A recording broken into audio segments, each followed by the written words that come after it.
Sir ये तो मर चुकी है। रेडी, एम्बुलेंस को फोन करो।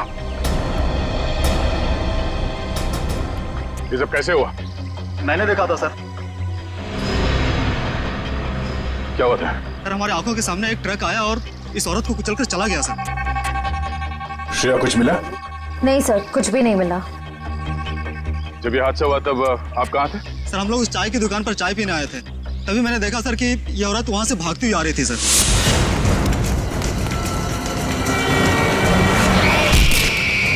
सर शायद ये स्पीड में आते हुए ट्रक को देखकर डर गई होगी, इसे पता ही नहीं चला होगा कि क्या करे। पर उस ट्रक ड्राइवर को तो पता होना चाहिए था कि उसे क्या करना है। वो ब्रेक लगा सकता था, ट्रक को दूसरी ओर मोड़ सकता था, या फिर एक्सीडेंट के बाद पुलिस स्टेशन में जाके अपने आप को सरेंडर कर सकता था। एक औरत को ठोकर मार के भागना ये कहाँ की इंसानियत है? सर वो इंसान नहीं, हैवान था सर।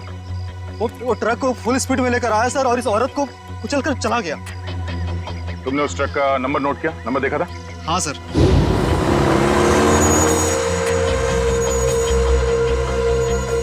इस औरत के हाथ में कोई पर्स या बैग वगैरह था? नहीं सर। लेकिन सर इस औरत के हाथ में एक बच्चा था। क्या? इस औरत के हाथ में बच्चा था? हाँ सर, इस औरत के हाथ में एक बच्चा था और ये बच्चों को लेकर भाग रही थी। लेकिन सर जब एक्सीडेंट हुआ तो इसके हाथ में कोई बच्चा नहीं था। सर बच्चा था इसके हाथ में और एक मिनट, आप ठीक से याद करके बताओ, आपने क्या देखा था?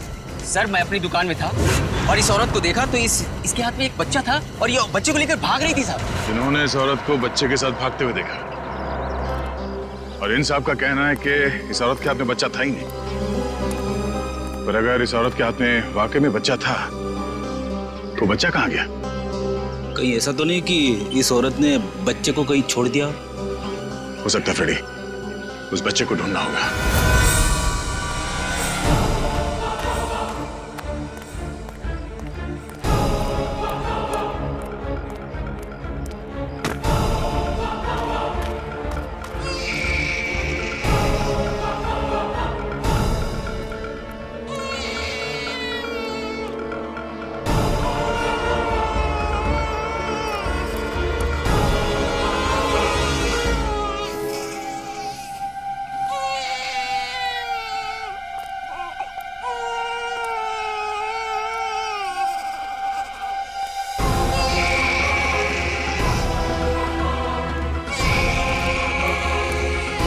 आप रेडी? सर बच्चा टोकरी में है सर। अरे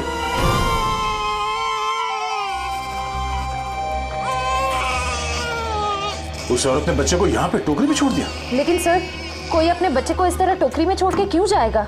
हाँ साहब कहिए। ये बच्चा यहाँ इस टोकरी में कैसे आया? बच्चा? हाँ सर मुझे नहीं पता, मैं तो अपनी दुकान लगा रहा था, फल लेने गया था। इसका मतलब है मरने से पहले इस औरत ने इस बच्चे को यहाँ टोकरी में रखा। हमें उस मरी हुई औरत का पता लगाना है और ये बच्चा। इस बच्चे को हम अपने साथ लेके चलते हैं। इस बच्चे का ख्याल रखना हमारा फर्ज है। पहले ये पता करते हैं कि इस बच्चे के परिवार में है कौन। सर उस औरत के बैकग्राउंड के बारे में तो कुछ पता नहीं चला, पर डॉक्टर सालुंके ने कुछ जरूरी बात पता लगा ली है। वो क्या? दया, इस औरत का और उस बच्चे का खून का कोई रिश्ता नहीं। क्या? इस बच्चे का और उस औरत का डीएनए मैच नहीं हो रहा है? जी सर। इसका एक ही मतलब हो सकता है दया, उस औरत ने इस बच्चे को चुरा लिया और फिर वो भाग रही थी। हो सकता है सर। काम करना पड़ेगा, मिसिंग पर्सन ब्यूरो से पता लगाना पड़ेगा कि क्या किसी ने बच्चा गायब होने की रिपोर्ट दर्ज करवाई है क्या। और डॉक्टर सालुंके का इस बच्चे की माँ के बारे में भी कुछ कहना है सर? क्या? इस औरत ने जो सैंडल पहने हुए थे, उस सैंडल के नीचे के हिस्से की तरफ हमें खून के कुछ अंश मिले। उस खून का डीएनए करने से पता चला कि उस खून का डीएनए और उस बच्चे के खून का डीएनए आपस में मैच होते हैं। और उस औरत की उम्र जिसका वो खून है लगभग 28 से 30 साल होनी चाहिए। खून के निशान? फिर जरूर इस बच्चे की माँ बुरी तरह से घायल हुई होगी। सर हो सकता है उस अनजान औरत ने ही हमला किया हो बच्चे की मां पर और बच्चे को लेकर भाग गई। सर लगता है ये कोई बहुत बड़ी साजिश है। उस औरत का एक्सीडेंट नहीं बल्कि जानबूझ के खून किया गया है। सर हमने आरटीओ में भी पता किया, ट्रक का नंबर उनके रिकॉर्ड्स में भी नहीं है। ये देखो बॉस, अब कोई प्रॉब्लम नहीं है। अरे प्रॉब्लम तो तब होगा जब बॉस का फोन आएगा। तो क्या जवाब दोगे? ये काम अधूरा छोड़ दिया? सर, एक ऐसा सुराग मिला है जिससे पता चल सकता है कि ये औरत है कौन। वो क्या? ये उस औरत के कपड़े, इस पे लॉन्ड्री का टैग लगा हुआ है। बस सुबह इस टैग से पता लगाओ ये कौन सी लॉन्ड्री है, और इस लॉन्ड्री से हमें पता चलेगा कि ये औरत रहती कहाँ है। सर, तब तक मैं इस बच्चे को संभालूंगा सर, अपने घर पे। मैं इस बच्चे को अपने साथ रखना चाहता हूँ सर। सर, मैं भी आपकी मदद करूंगी।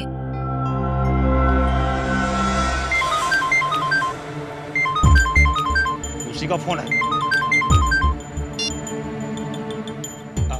सलाम बॉस। मुझे वो बच्चा किसी भी हालत में जिंदा चाहिए, किसी भी हालत में। समझ गए तुम? जी बॉस।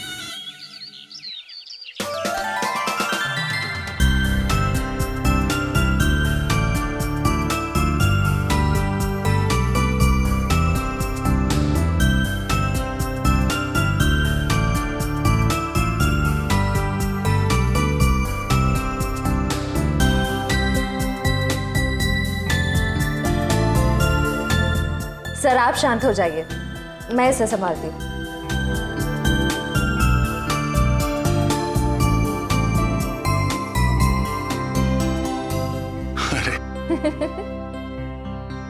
इतनी बात मेरी समझ में नहीं आई।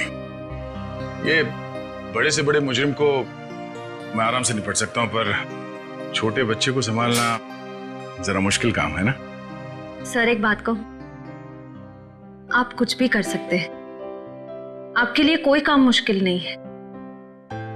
बड़े बड़े गुनहगारों से निपट सकते हैं, छोटे बच्चों को संभाल सकते हैं। बस जरूरत है तो अपने अंदर छुपे हुए दया को बाहर निकालने की, जिसका दिल मोम जैसा है, जो सबकी कदर करते हैं, जो प्यार करना भी जानते हैं।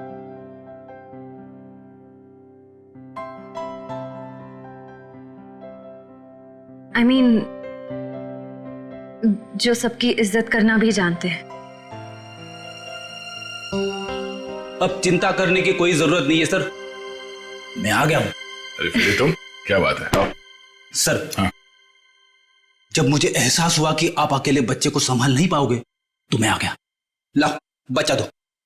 इट्स ओके सर, मैं बच्चे को नहीं संभाल पाओगी, मुझे दे दो। लेकिन फ्रेडी, बच्चे को नींद नहीं आएगी, उसे सुलाने का तरीका मेरे पास है। बच्चा दे दो।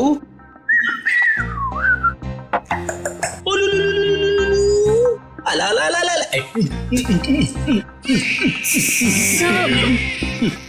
फ्रेडी क्या कर रहे हो? सर, जिद छोड़ो और बच्चे को वापस दे दो श्रेया को। सर प्लीज, मैं संभाल लूंगी। कोई प्रॉब्लम नहीं है सर, बच्चे को चुप कराने का फॉर्मूला मेरे पास है। श्रेया, टीवी का रिमोट देना।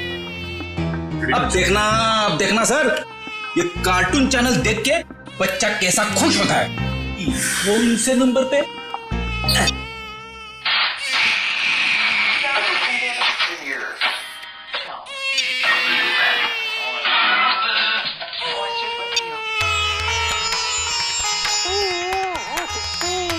फिर एक मिनट, वो शास्त्रीय संगीत वाला चैनल फिर से लगाना।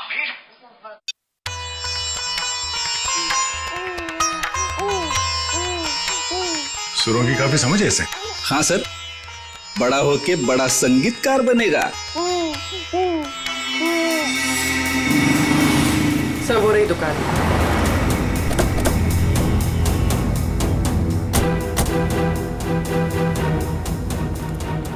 ये लो, कस्टमर के कपड़े हैं, पैक कर दो। हाँ सर, कहिए, कपड़े देने आए हैं या लेने आए हैं? अगर देने आए हैं तो 5 दिन के बाद ही मिलेंगे, और अगर लेने आए हैं तो मैं उम्मीद करता हूँ कि 5 दिन के बाद ही आए होंगे। सर, मैं बहुत ही ईमानदार व्यापारी हूँ, और मैंने आज तक अपने किसी भी कस्टमर को कोई भी धोखा नहीं दिया है। हाँ, ये कपड़े आपकी लॉन्ड्री में धुले हैं ना? जी हाँ मैडम, ये हमारी लॉन्ड्री के ही हैं। आप यही जानना चाहते हैं कि ये कपड़े किसके हैं? समझदार लगते हो, बता। हाँ, 1 मिनट, रघु बुक दो। मिल गया सर। ये कपड़े किसी गोपी नाम की औरत के हैं। गोपी, एड्रेस भी लिखा होगा उसमें? नहीं सर, एड्रेस तो नहीं है, लेकिन फ़ोन नंबर है। दो।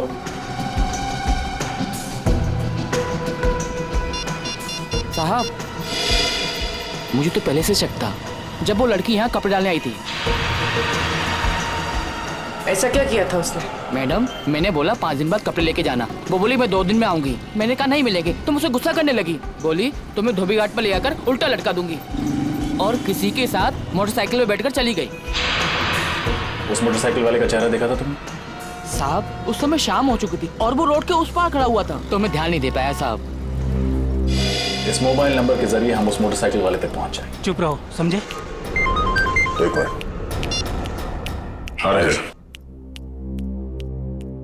उस औरत का नाम गोपी था। Very good. उसके मोबाइल नंबर से उसका घर का पता निकालो। इस केस में इस औरत की पूरी जानकारी चाहिए हमें, ठीक है? रजत, मैं तुम्हें बाद में फोन करता हूं।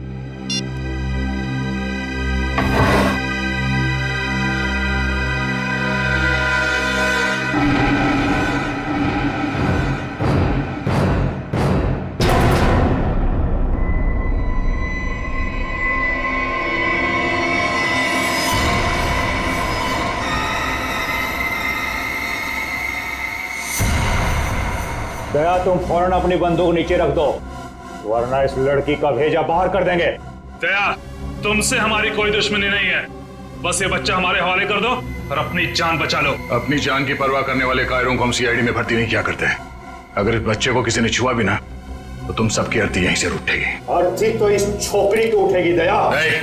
बस तुम कंधा देने के लिए तैयार रहो।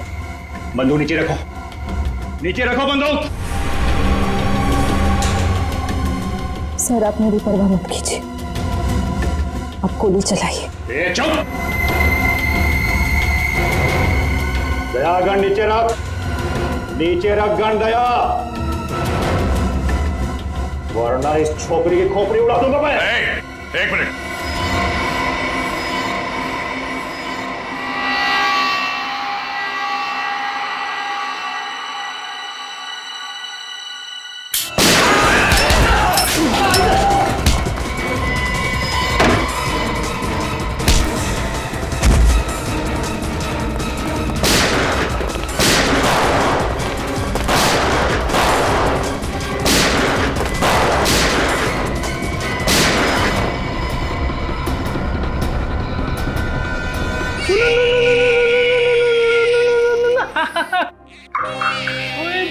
इतना छोटा सा मासूम बच्चा किसी का क्या बिगाड़ सकता है?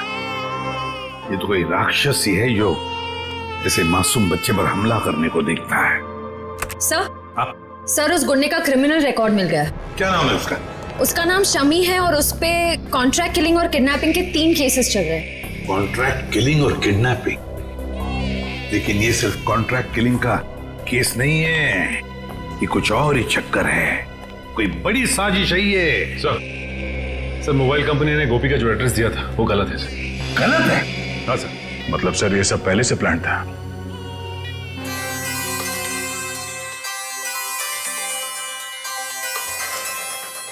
अरे, वाइफ का फोन।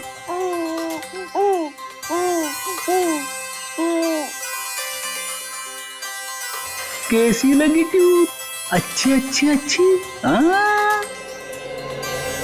सर, कल रात दया सर के घर पे टीवी पर जब शास्त्रीय संगीत आ रहा था, तब बच्चा अचानक से शांत हो गया और मुस्कुराने लगा। अच्छा, वैसे आमतौर पे इस तरह की धुन सुनकर बच्चे उछलने लगते हैं। हाँ, लेकिन अभी भी फ्रेडी सर की रिंगटोन सुनकर बच्चा कैसे खुश हो गया? सर, हो सकता है कि जब से इस बच्चे का जन्म हुआ हो तब से ये शास्त्रीय संगीत सुनता आ रहा। हो सकता है इसके माता पिता में से कोई संगीतकार या गायक हो। कविनगर जाके पता लगाना पड़ेगा कि वहां पर कोई शास्त्रीय संगीत विद्यालय है क्या।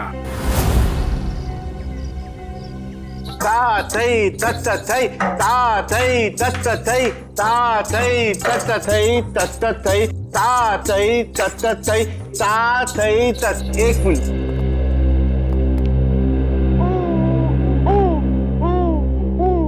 सर,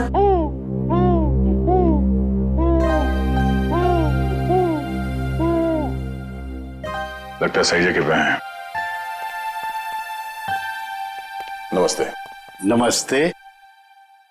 अरे वाह, ये बच्चा तो बड़ा कोमल है। इसके पैर में कला भी नजर आती है, लेकिन नृत्य सीखने के लिए ये उम्र बहुत छोटी है। मास्टर जी, हम यहाँ बच्चे को नृत्य सिखाने के लिए नहीं लाए हैं। तो फिर इस नन्ही सी जान को आप यहाँ क्यों ले आए? हम लोग सीआईडी से हैं और एक केस के सिलसिले में आपसे कुछ पूछताछ करने आए हैं। ओह जी, पूछिए। जरा इस बच्चे को देखिए, आप पहचानते हैं इसे? देखा आपने इसे? जी नहीं, इस बच्चे को कभी देखा नहीं मैंने। आपने इस औरत को देखा है? अरे ये तो हमारे बगल वाली डे केयर सेंटर में काम करती है। Baby day care centre?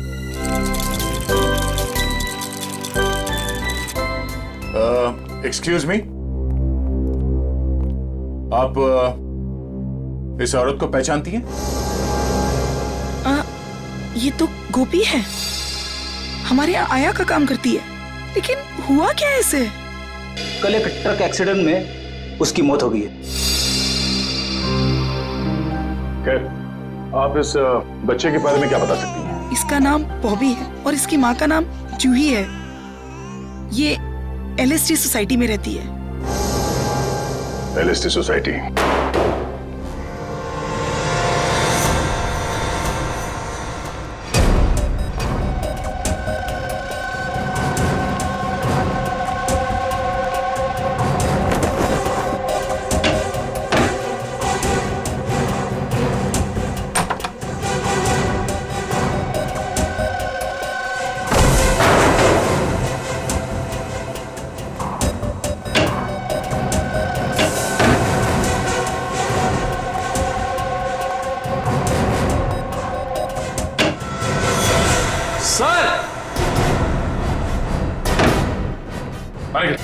Sir, ये देखिए, बॉबी की माँ जूही को ही मार दिया। ये देखो, गोली गले और पेट पे मारी गई है। लगता है इसे मरे हुए भी काफी समय हो गया, खून पूरी तरह से सूख गया।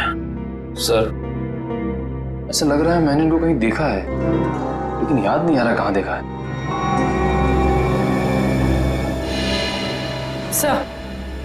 सर वो देखिए,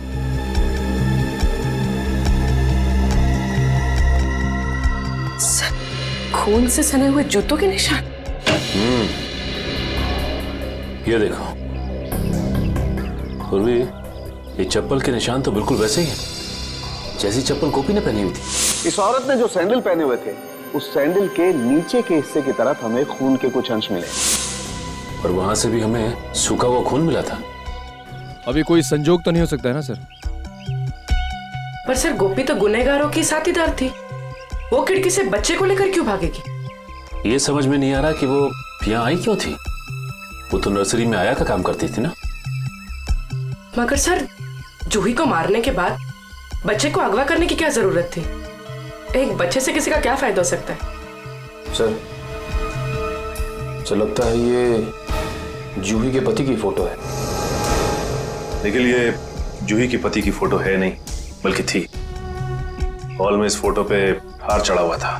एक काम करो, इस कमरे को अच्छी तरह से छान मारो, देखो क्या मिलता है। सर,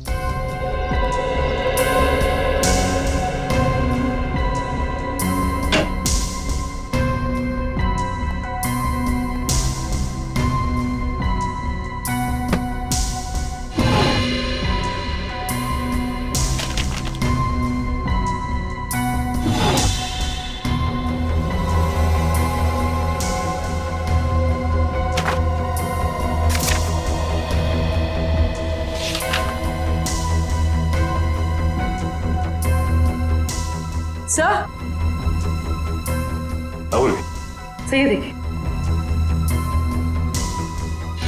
तो जूही एक एक्ट्रेस थी, इसीलिए उसने अपना पोर्टफोलियोज बनाया था। याद आया सर, मैंने इनको एक पंजाबी फिल्म में देखा था, उसमें हीरोइन थी। अच्छा? हाँ सर। इस घर का लिव एंड लीज एग्रीमेंट मिला है सर। सर, ये वोटर आईडी है सर। इसमें इनका नाम जूही नहीं बल्कि असली नाम शीतल है सर। और ये जीवन शांति आश्रम का रिसीप्ट भी है सर। ओह, तो ये बात है।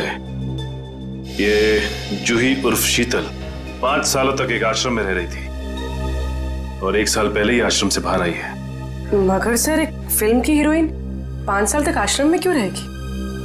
ये देखो, शीतल के पिता रविकांत का नाम लिखा हुआ है इस कार्ड पे। सर, ये रहा डॉक्टर रविकांत का घर। बहुत बड़े साइंटिस्ट हैं वो।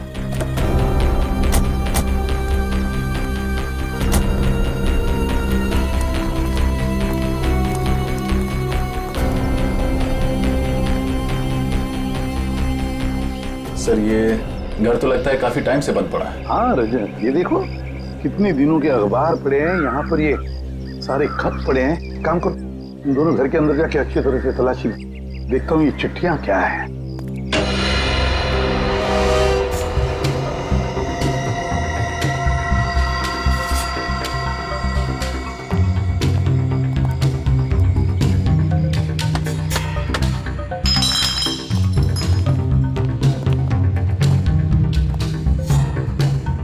हमसे पहले ही यहाँ कोई आ चुका है, शायद कुछ ढूंढने। देखो, कुछ हाथ लगता है क्या? सर,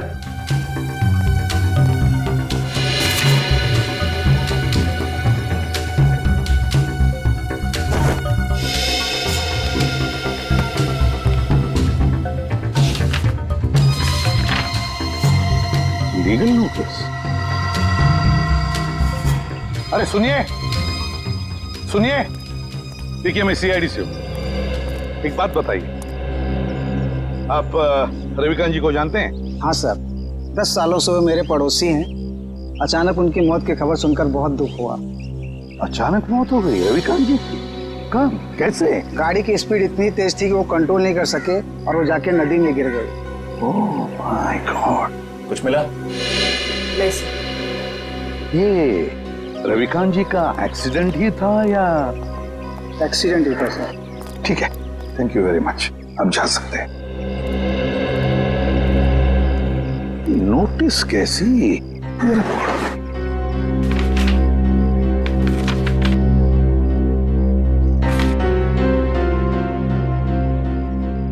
माय गॉड, तो रविकांत जी के घर की नीलामी की नोटिस है। सर, इतनी जल्दी ही नोटिस? पिछले महीने तो रविकांत जी की मौत हुई थी। तो पूर्वी, पिछले महीने रविकांत जी की मौत होगी, उसके बाद में उनकी बेटी शीतल की मौत। ये कोई कोइंसिडेंस नहीं हो सकता, कोई इत्तेफाक नहीं है, ये कुछ और ही चक्कर है। कुछ ना कुछ तो गड़बड़ जरूर है। और फिर अब शीतल के बच्चे की भी जान को खतरा है। इस रविकांत जी के एडवोकेट से मिलना पड़ेगा, वकील से मिलना पड़ेगा, पता लगाना पड़ेगा इस घर के नीलामी का राज क्या है। ओ, रविकांत जी की प्रॉपर्टी की नीलामी की नोटिस ये तो मैंने बनवाई है, लेकिन आपको कहां से मिली? उनके घर से। एक और बात, उनकी बेटी शीतल का किसी ने खून कर दिया। शीतल का खून? लेकिन ये किसने किया? उन्हीं का पता लगाने ही तो हम आपके पास आए हैं। मैं कुछ समझा नहीं। रविकांत जी और शीतल के बाद इस मकान पर हक किसका बनता है? शीतल जी के बेटे बॉबी का। सिर्फ मकान पर ही नहीं, कसारा में जो 50 एकड़ जमीन है वो भी बॉबी के नाम हो जाएगी। अच्छा, और ये नीलामी का आइडिया किसका था? रविकांत जी के छोटे भाई राकेश का। राकेश? इस राकेश के बारे में और कुछ जानते हैं? जी हाँ, दरअसल उनके परिवार को मैं पिछले 15 साल से जानता हूँ। उनके सारे लीगल मैटर्स मैं ही देखता हूँ। रविकांत और राकेश के पिताजी की जब मृत्यु हुई तो उनके प्रॉपर्टी का सबसे बड़ा हिस्सा रविकांत को मिला और सिर्फ 15% राकेश को। ऐसा क्यों किया उनके पिता? क्योंकि राकेश के तौर तरीके और आलसीपन की वजह से उनके पिताजी काफी नाराज थे और उनको राकेश पर भरोसा नहीं था। तो इस बात से तो राकेश जी को बहुत गुस्सा आया होगा। जी हाँ, बहुत। इतना ही नहीं, उसने अपने भाई के साथ सारे रिश्ते नाते तोड़ दिए थे। फिर अचानक दिवाली के दिन आकर गले मिले और सारे गिले शिकवे दूर हो गए। हो सकता है ये राकेश की चाल हो, रविकांत जी का भरोसा जीतकर उनकी पीठ पर वार करने की। सर, ये भी तो हो सकता है कि बॉबी को राकेश जी ने अगवा करवाया हो।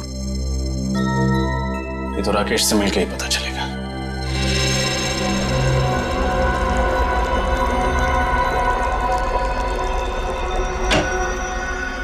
Excuse me. जी कहिए। हम लोग सीआईडी से हैं। डॉक्टर रविकांत के बारे में तो आप लोग जानते ही होंगे। जी डॉक्टर रविकांत मेरे गुरु जैसे थे। आप? जी मेरा नाम फनीश है। इस लैब में जो भी रिसर्चेज होती हैं उन्हें मैं फाइनेंस करता हूँ। मिस्टर फनीश, हम डॉक्टर रविकांत की मौत के बारे में आप लोगों से कुछ पूछताछ करने आए। उनकी मौत से तो हम सबको बहुत बड़ा सदमा पहुंचा है सर। न केवल इस लैब का बल्कि हमारे देश का भी बहुत बड़ा नुकसान हुआ है। लेकिन वो कहते हैं ना कि नसीब के आगे किसी का बस नहीं चलता। ऐसा लगता है कि उनकी मौत से किसी और का नसीब जरूर जग गया है। मैं कुछ समझा नहीं। हमें शक है कि उनकी कार का एक्सीडेंट हुआ नहीं है बल्कि करवाया गया है। यानी किसी ने उनका मर्डर किया? शायद। वैसे किस चीज पे रिसर्च कर रहे थे डॉक्टर रविकांत? इसके बारे में तो उन्होंने कभी किसी को कुछ नहीं बताया। वो एक टॉप सीक्रेट रिसर्च कर रहे थे, इसीलिए उसका जिक्र उन्होंने कभी किसी को नहीं किया। सर वो कुछ डरे डरे से रहते थे। क्यों? किससे? इसके बारे में उन्होंने किसी को बताया नहीं, लेकिन वो अपने जो रिसर्च के पेपर्स है ना वो अपने केबिन के लॉकर में रखते थे और तकरीबन हर रोज वो लॉकर का पासवर्ड चेंज करते थे। पता नहीं क्यों। लगता है ये रिसर्च की वजह से उनका खून किया गया है। उनका केबिन दिखाइए जरा।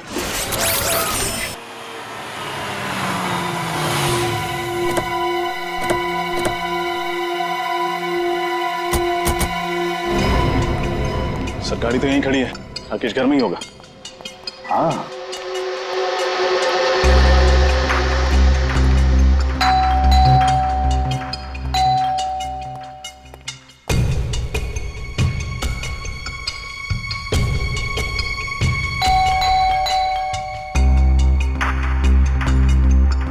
तो लगता है घर में कोई नहीं है, कोई दरवाजा नहीं खोल रहा है। घर में कोई तो है, आवाजें आ रही हैं। खोल दो दरवाजा।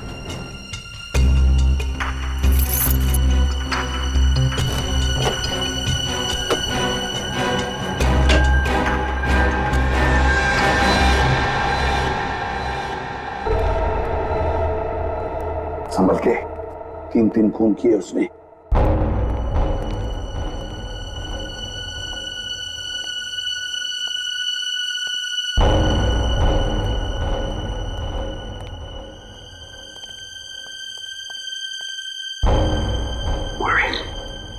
इस तरफ जाओ।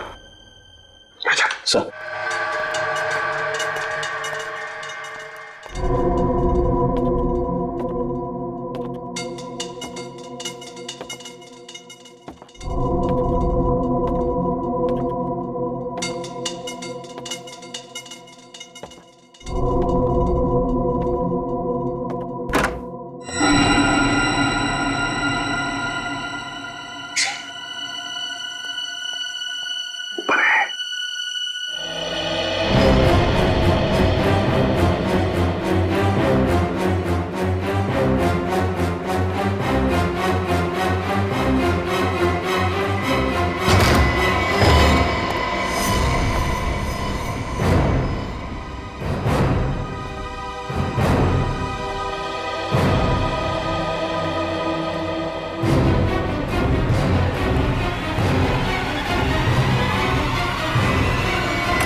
कौन है आप लोग?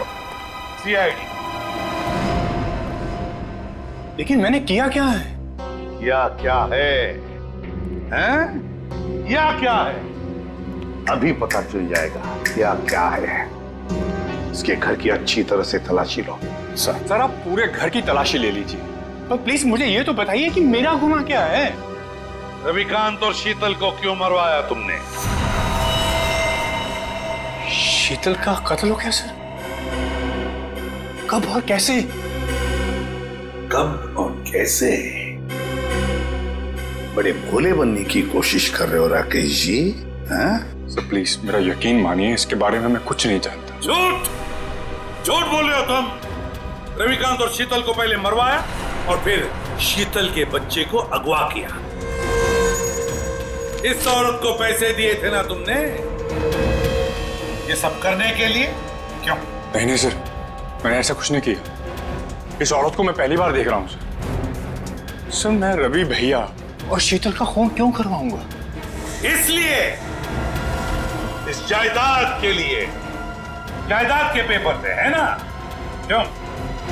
और तुम ये भी जानते थे कि रविकांत और शीतल की मौत के बाद ये सारी जायदाद शीतल के बेटे के नाम पर हो जाती, और अगर शीतल के बेटे का कुछ कम ज्यादा होता तो ये पूरी की पूरी जायदाद तुम्हारे नाम पर हो जाती।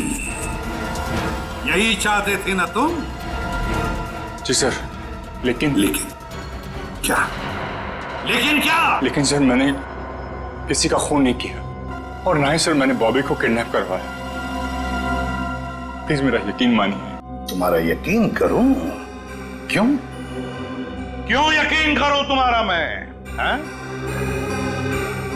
कोई सबूत है तुम्हारे पास?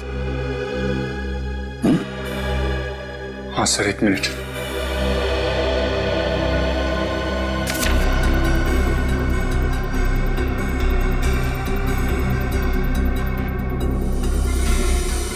रविकांत चैरिटी फाउंडेशन, 50 लाख रुपए।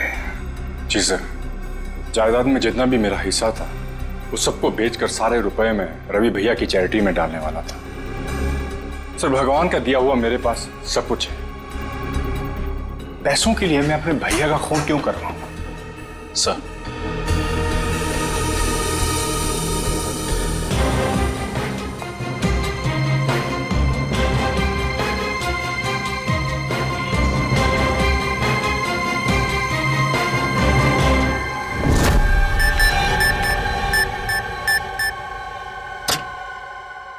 ये क्या?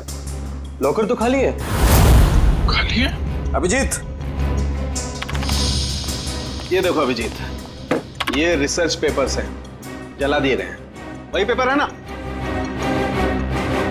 हाँ सर, ये तो वही रिसर्च पेपर्स है जिन पर डॉक्टर रविकांत रिसर्च कर रहे थे, पर उन्होंने ये जलाए क्यों?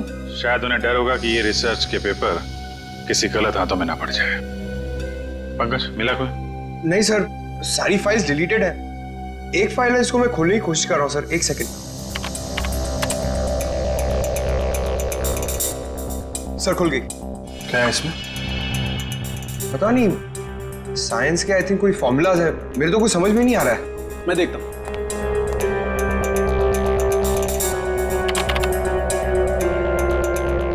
ओह, नहीं अभिजीत, ये कोई साइंस का फार्मूला नहीं है, ये एक वायरस की टेस्टिंग रिपोर्ट है। क्या मतलब सर? मतलब ये कि जैसे जहर का काट जहर होता है, वैसे ही किसी भी बीमारी का इलाज उसके वायरस के द्वारा ही किया जाता है। और इस वायरस का टेस्ट किसी इंसान पर कर रहे थे डॉक्टर रविकांत। और कौन सा वायरस है ये? ये पेलकॉप नाम का वायरस है। बहुत रेयर किस्म का वायरस है, ज्यादा सुना नहीं है इसके बारे में। मगर सर, ये वायरस टेस्ट किस पर कर रहे थे? माय गॉड, मैं समझ गया अभिजीत। अरे, है कौन वो? अभी नहीं, 1 घंटे के बाद मैं तुम्हें ब्यूरो में मिलता हूं, कंफर्म कर लूं फिर बताता हूं। सचिन, पता चला डॉक्टर रविकांत लैब में क्या बना रहा था? नहीं सर, अब तक तो कुछ नहीं पता चला। सालुंके साहब कह के गए हैं कि 1 घंटे में वापस आता हूं फिर। बस पता चल गया, मैंने गुत्थी सुलझा ली। यार तू फिर बता ना सालुंके। बॉस, उस रिसर्च लैब में हमने जिस पेशेंट की रिपोर्ट देखी थी उसमें पोलकॉप नाम का वायरस था। ये कौन सा वायरस है? वही तो पता लगाना है, लेकिन एक टेंशन है बॉस। किस बात की टेंशन? बॉस, मैंने जब पता लगाया तो पता लगा कि पोलकॉप नाम का वायरस तो है ही नहीं।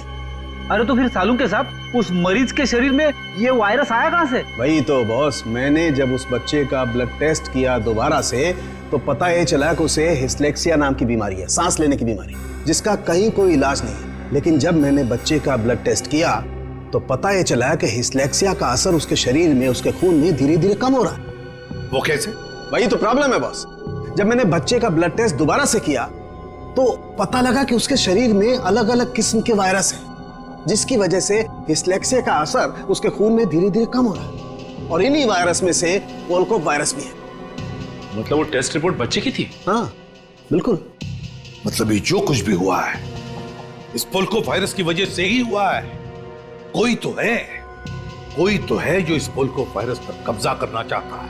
हाँ सर, डॉक्टर रविकांत ने वायरस के सारे सैंपल और रिसर्च के सारे मटेरियल तबाह कर दिया, बर्बाद कर दिया सर। अब ये वायरस सिर्फ बच्चे के अंदर है। मतलब सचिन, बच्चे की जान को खतरा है।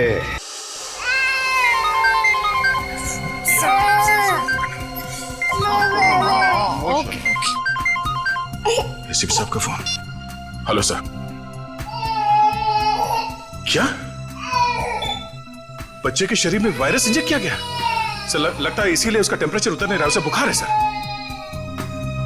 हाँ सर, हम लोग वहीं जा रहे थे। ठीक है सर, ओके चलो।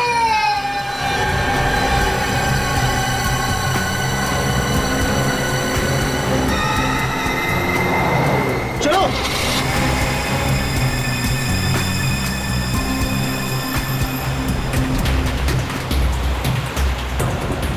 बॉबी का बुखार तो बढ़ता ही जा रहा है।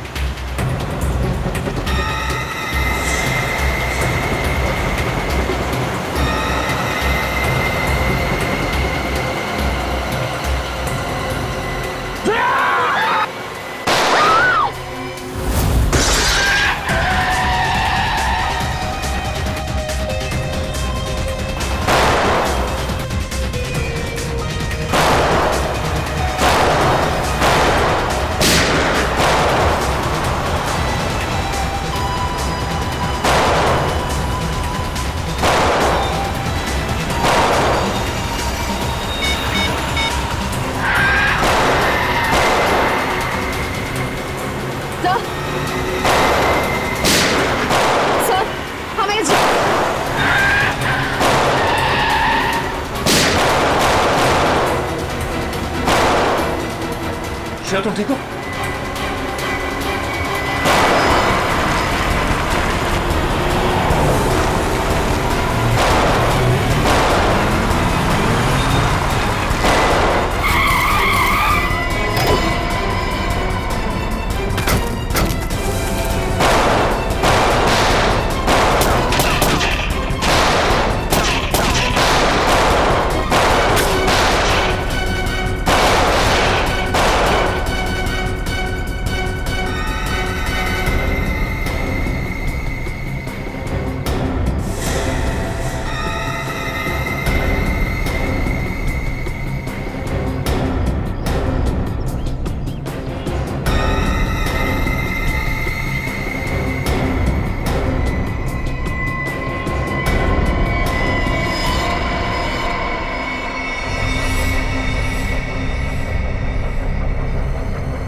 गोली खत्म हुई है। रख गया, तेरा खेल खत्म हो गया। चल कर नीचे रख। लड़की को दे, मेरे को दे, बच्चा मेरे को दे, दे।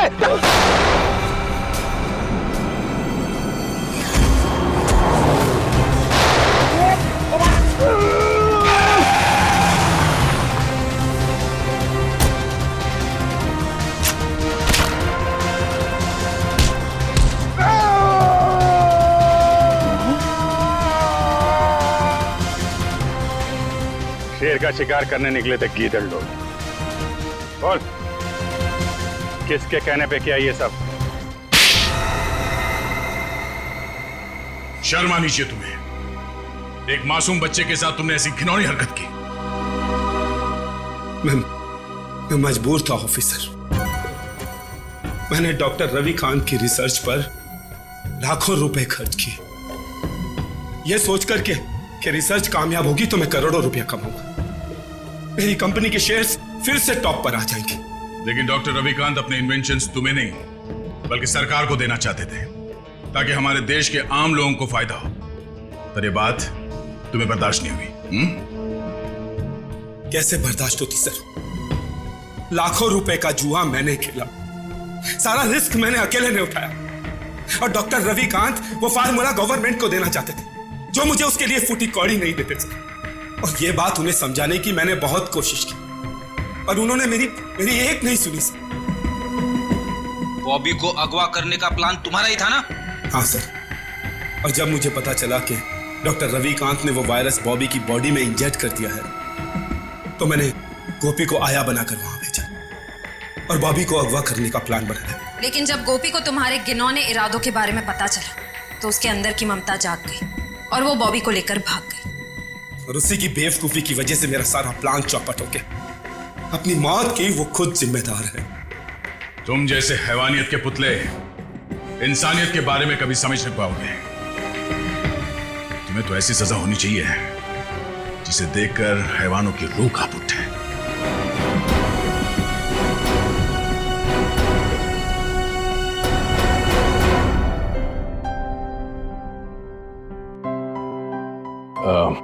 सर, हमें इस बच्चे के भविष्य के लिए कुछ करना चाहिए। हाँ, इसके भविष्य का पूरा बंदोबस्त करके रखा है।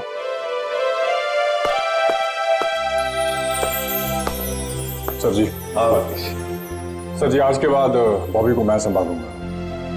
अपने भाई के बेटे की तरह नहीं, बल्कि अपने बेटे की तरह से बड़ा करूं। ये तो बहुत खुशी की बात है। लेकिन जिंदगी में कभी इस बच्चे को किसी मदद की जरूरत पड़े तो हमें जरूर याद करना। बहुत खुशी होगी हमें। Thank you.